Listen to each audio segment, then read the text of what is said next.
I've had hundreds of comments from viewers in their 40s and 50s who've recently discovered investing, but they're worried that they've left it too late. They feel like they've missed the boat and there's not enough time to catch up. So much so that they're wondering if they should just give up now and spend any extra money that they do have because their retirement is ruined anyway. This narrative needs to stop. In this video, I'm going to show you why you are not behind and how, with a bit of discipline, you can get yourself to where you want to be.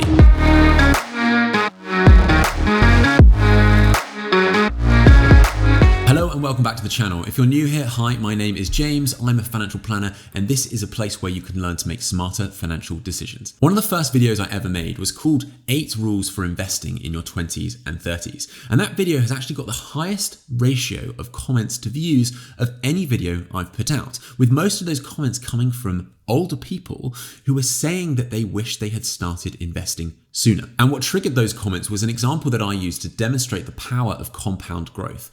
And I'm going to show you that example again now. We were looking at 2 people that had started investing at different ages. First, we have Alice that starts investing at age 20, investing £5,000 a year until she's 30. She then keeps this money invested until she's 60 years old, but doesn't add anything to it after those first 10 years of savings. So in total, she invested £50,000. And then we have Ben that starts investing when he's 30 years old, again, investing £5,000 a year, but he then keeps on investing every single year until he's 60 years old. And over that full 30-year period, he would have invested a total of £150,000. Now, they both invested their money in the same global index fund that achieved returns of 7% a year on average. Now, the question is, which one of these 2 do you think ended up with the most money at age 60? Well, these were the results. It's pretty shocking. Even though Alice was only saving for 10 years, she ended up with almost £100,000 more than Ben at age 60. Now, if you're in your 20s, you're probably looking at this thinking, damn, I really need to get onto this and start saving more. And if you're older than Alice, or potentially even older than Ben, you're probably thinking you've left this too late and you're screwed. Hence why I got those comments on the video. But you're both wrong. I like showing these examples because it shows you how powerful things like compound growth are and why it is so important to start thinking about this stuff early. It's supposed to be motivating, but this type of content often has the opposite effect. As an analogy, think about the huge number of fitness bloggers you now find on YouTube, Instagram, and TikTok, all putting out great educational content that's meant to get you motivated and feeling good about your body. But often it has the opposite effect. It makes us feel inadequate and we lose track of what a normal dad bod looks like. Well, the same thing happens with content like this. It can be demoralizing. Every week, I speak to people that are in their 40s and 50s, people that have still got kids at home and they still don't have a huge amount of disposable income, but they have been steadily paying off their mortgage and making pension contributions along the way. These are people that have noticed that retirement is rapidly approaching. So they've started to research online what it is they need to do to get themselves back on track. And as they're going about it, they've come across examples like Alice and Ben and other posts on Reddit about software engineers saving 50% of their income and other posts from people that have been able to retire at the age of 40. And when they get on the phone with me, they say, James, I feel embarrassed. I'm so far behind. Is there any point? And I say, what are you talking about? You are totally normal. You've built up some great equity in your home. The costs of your kids are starting to fall away. You've matured in your career and you're finally getting to a place where you can start to save. You are normal. Examples like Alice are not. And although it's cool to see what you could have done and read about things that other people have done, it often ends up setting unrealistic saving expectations, especially when you're young. And whether you're in your 20s or 40s or 60s, and you're sitting here watching this video, educating yourself about investing and equipping yourself for the future, you need to remember that you are way ahead of everyone else that's your age. Yes, it would have been great if you'd started earlier, but you need to stop looking backwards because you can't change that. You also need to stop looking around you and comparing yourself with others. I imagine some of you are looking at this example and thinking, gosh, I feel like Ben, I'm behind. But wait a minute.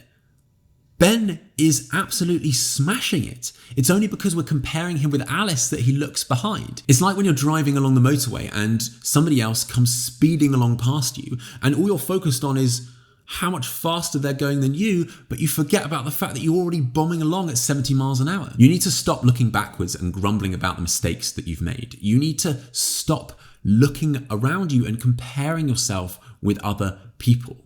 Look forwards. Concentrate on your own race because you are the only one that you are competing against. Now, I often get questions from people in their 50s asking whether it's too late to start investing. And the answer is always no, never. Let's just look at Ben. At 50 years old, he had £220,000, which is not bad at all. But he then keeps on investing £5,000 a year through his 50s, and he more than doubles the size of his retirement pot in 10 years. In reality, if he was actually able to save £5,000 a year from the time he was 30, he'd probably actually be able to save a hell of a lot more by the time he gets to his 50s. If you're in your 50s, you're probably earning more than you ever have before. The costs of children have gone, you've pretty much paid off your mortgage, and suddenly you find you have the capacity to save a huge amount. Your 50s is often where the magic happens. We also need to remember that Ben's money will not stop being invested at 60 when he retires. He will start to draw an income from it, but the vast majority of that will remain invested for much longer, potentially even 30 or 40 years. So if you're 50 years old, your investment horizon is not 10 years. It's more like 50. People also ask whether there's any point paying into a pension if you're in your 50s or 60s. And the answer is, again, yes. Pensions should be your main tool for building wealth later on in life. You get tax relief on the money that you put into a pension. It then grows free of income and capital gains tax. You can then draw 25% of that out tax-free, and the rest will be taxed at your marginal income tax rate in retirement, which is likely to be less than you're paying now.